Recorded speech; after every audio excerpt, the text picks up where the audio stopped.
let us look at the products of production. Products are goods and services produced by a company to satisfy the needs and wants of customers. Now, when we talk of products are actually what comes out of production. There are two types of products. We have goods and we have services. Let us look at goods.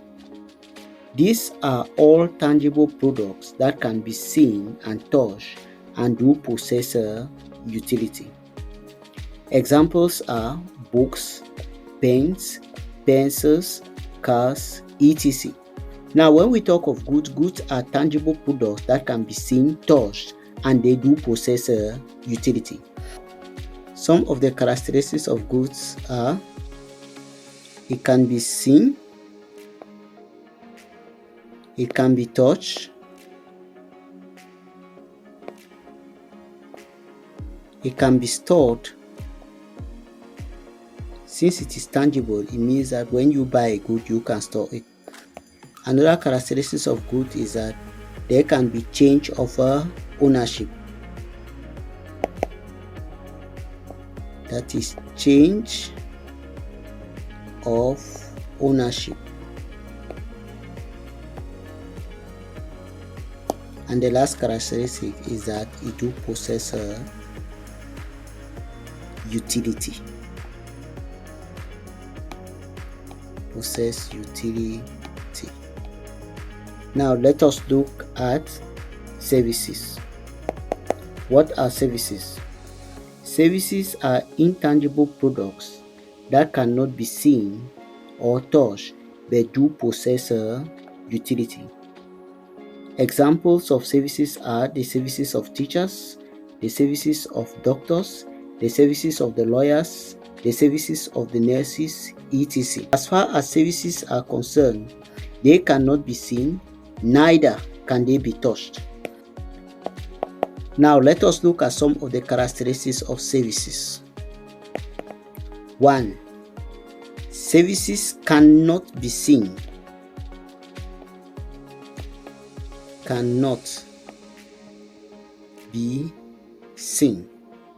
Another characteristic is that they cannot be touched.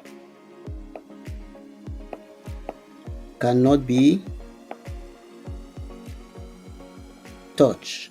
And another characteristic is that they cannot be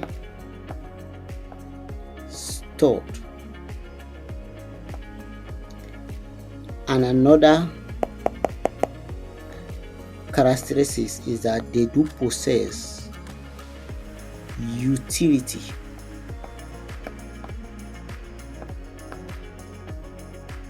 They do possess utility. And the last characteristic is that there is no change in ownership. No change in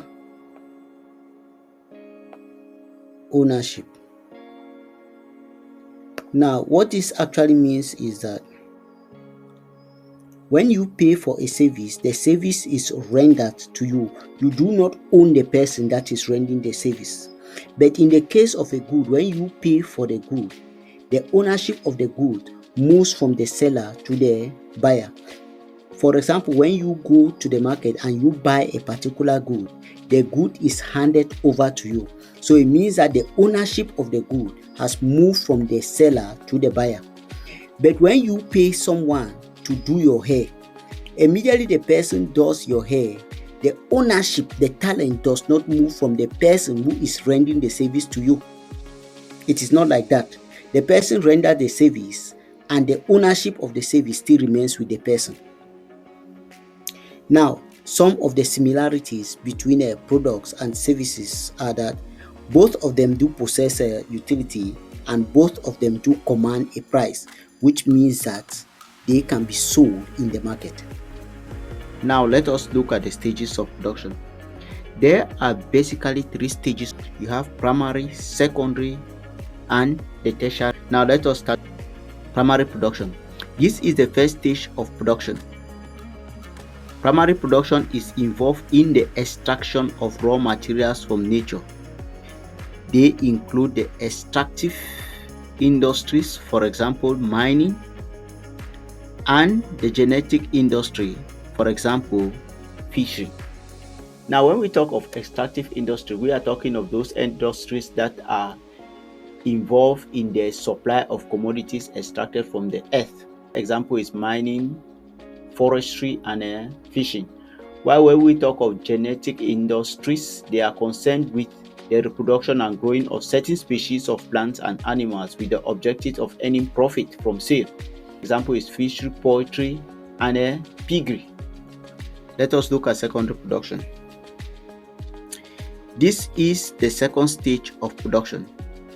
Secondary production is concerned with the transformation of raw materials into finished goods or the transformation of raw materials into semi-finished goods. This stage of production creates the utility of form. Utility of form here means that something is transformed into another form so that it becomes more useful for consumption. For example, the transformation of wood into a furniture. Now let us look at the tertiary stage of production. This is the third stage of production. It is involved in the provision of services which could either be commercial or direct services. Commercial services, we have already seen this, but let us explain it again. These are services that are responsible for the distribution of goods and services from the producers to the consumers, for example, banking, insurance, advertisement, retailers, wholesalers,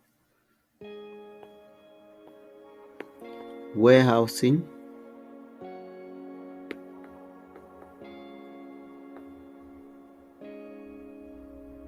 communication, transport, etc. Alright, direct services. These are services that are personal in nature and are given directly to the person receiving them. Some examples of direct services are teachers, lawyers, nurses, soldiers, dentists, accountants, actors, and hairdressers. And is that there is no intermediary in the case of a direct service. It means that the service is given directly to the person who needs it.